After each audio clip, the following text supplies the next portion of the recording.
It was a game of two halves. I thought we couldn't have played any better than we played in the first half. I thought we did a lot of good things, both offensively and defensively. And then you give them credit. I thought their second half was the exact same. I thought they played really, really well, both offensively and defensively in the second half. I thought their movements were good, rotations-wise, defensively. I thought offensively they were able to connect on some plays and get some momentum, knocking down shots. And they played a very good basketball game. You're a month into this league. How difficult really is this challenge from minute to minute, much less half to half? And that's exactly what it is. I mean, it's an incredible conference. You've heard about it, but then when you're actually in it, you realize just how good a conference it is. And I think the commissioner and everybody involved that's been a part of this conference has done an amazing job because, every single night, and tonight, it feels like an NCAA tournament game. I've been in quite a few of those myself as a player and as a coach. And every single night it's like that. So hats off to the commissioner and what they're doing with this conference. I think it's only continuing to get better and stronger, which is hard to believe. But every team from top to bottom is so competitive. Every coach is so good. You have to play great basketball for 40 minutes to have a chance to win. Did it feel different even, you played Cincinnati a million times in the American. Did it feel different tonight being a Big 12 game, the atmosphere, what's on the line? Well, absolutely. Well, one, this environment's always amazing. Hats off to everyone here. Come to Cincinnati, it's going to be a great environment. It's going to be a great crowd every single night. So that wasn't the difference. It's just that you're playing now in a different conference, and with the conference being as deep as it is, and everybody from top to bottom, so that changes some. But as far as the crowd and as far as the atmosphere here, it's always electric. Coach, C.J. Walker wasn't able to go tonight. Do you have any updates on the situation, why he wasn't able to play, and how much did you end up missing him? Well, no, he wasn't able to play tonight. We'll see. He's still it's probably day-to-day as far as, his recovery. But hopefully he'll be fine as we continue to, rehab him and we move forward. I don't know a timetable of when he'll return. But, he's a veteran player for us that had been a starter for us.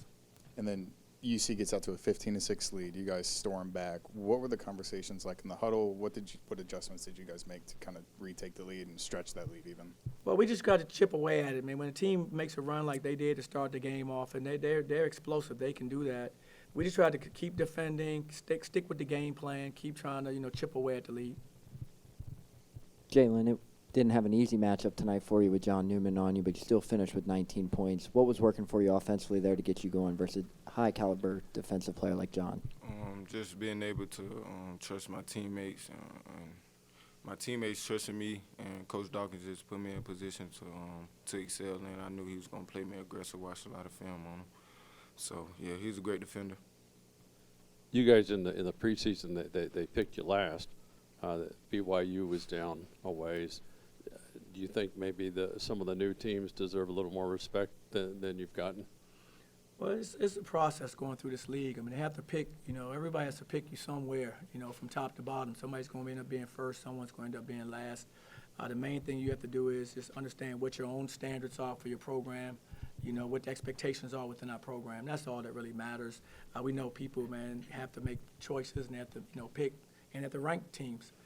We don't look at those things other than, every team is going to start off the same place when conference play starts, 0-0, and it's going to be settled in March where everybody finishes, and the goal is just to keep working as hard as you can.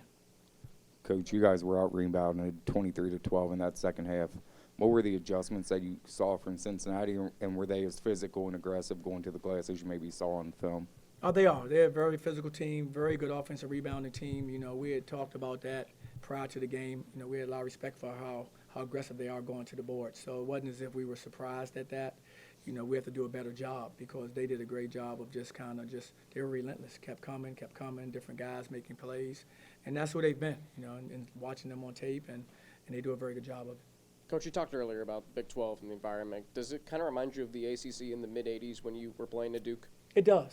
It really does. We had those 8 teams. Can you imagine the same situation? Everybody had unbelievable talent. Everybody had great coaches. As you know, a lot of Hall of Fame coaches came from that era. And, it reminds me of that. And it also reminds me of the old Big East. Reminds me of the old Big East. You know, both of those conferences back when I was playing, you know, it's kind of a throwback for me. So I've really enjoyed competing in it because, you know, it just reminds me so much of what I'd seen, you know, when I was growing up.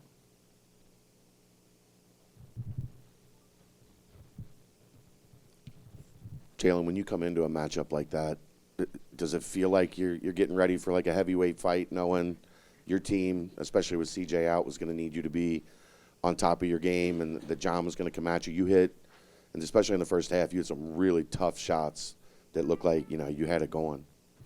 I take the same approach to every game, whether they're playing or not. I take the same approach to every game. Most definitely knew I was going to have to step up defensively, but it didn't go our way. So, Coach, impression of Dan Skillings as he's kind of coming into his own as a sophomore and, you know, trying to be more consistent as a player. You know what? I've watched him, young man, get better and better. From last year to this year, you see improvement. That's what you want to see. That's what we kind of grew up with as coaches and players, is watching the natural progression of a player like him. You know, now it's a little more difficult, but you know, it's you know, fun seeing him develop. I mean, the young man is getting better right before our eyes. He's blossoming, and I think his best basketball is still ahead of him. You know, I see a lot of things this young man is going to be able to do as he continues to improve his game. Obviously, he's working. Obviously, they're working with him. The coaching staff is doing a good job because you see the development. And, yeah, the young man's having a really good year, and he's only going to continue to get better. And then finally, John Newman, a guy in his 6th year, dealt with a lot of injuries. Got to be, as a former player, got to be rewarding to see a guy like that. Yeah, I'm really happy for him. You know, I don't care. When I play against teams, and my players attest to this, I always tell guys we want to play with all their players out there because this game, we all one wrong step, one wrong move, and all of a sudden you're out, you know, for a season or out for some games.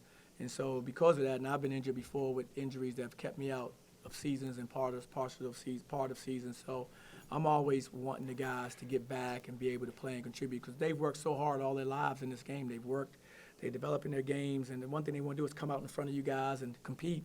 And for them to be sitting over there injured is tough. So I'm really happy for him that he's able to get out and do something that he loves to do.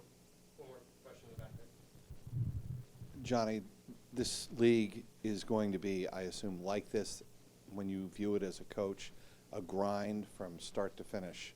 When you look at a game like this, what do you take from, what kind of lessons can you take from it and pass it on to your players? Well, we have to grow from every one of these opponents that we face. We have to grow, and I'll know more when we get back and watch the tape and start studying it more. But you have to be at your best for 40 minutes. I know that you can't play 20 minutes or 30 minutes. You have to play a full 40-minute game because the other team's going to play that same amount, and so you have to make sure that you're focused for that entire amount of time. Thanks, Joe. Appreciate it. All right, guys. Thank you, guys. Take care.